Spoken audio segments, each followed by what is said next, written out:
And thank you very much for being here in our committee. Nice to see you again. I've got 4 points, if I may. The first one is about CEDAW.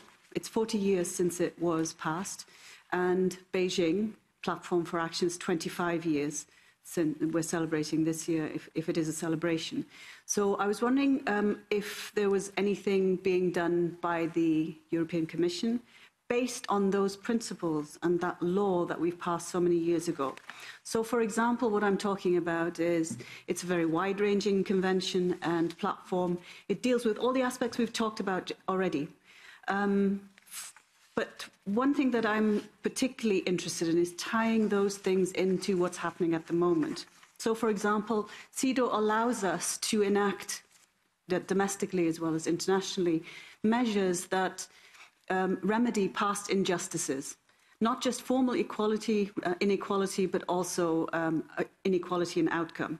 If I can take one example that you mentioned about pensions inequality or pensions gap, past unequal laws have resulted in the outcomes for pensions, for women in particular, to be very, very bad. And if you look at Back to 60 in the UK, there's a big campaign about it, and there's a court case about it. So that's a practical example of one way of taking forward a strategy on gender equality based on maybe CEDAW principles or laws.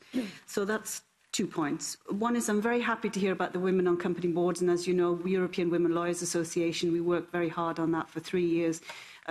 We're in over 170 AGMs talking about why haven't you got more women on your company boards, and producing evidence to help the strategy there.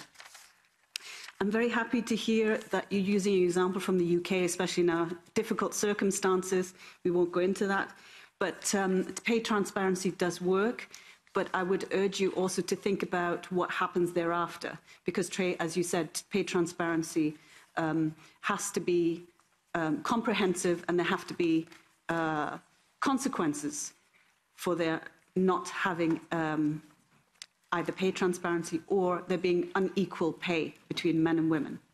And then finally, I would also urge you, please, to look at violence against women and girls, and to make the girl visible, because she is the most discriminated person on the planet. Thank you very much for everything you do.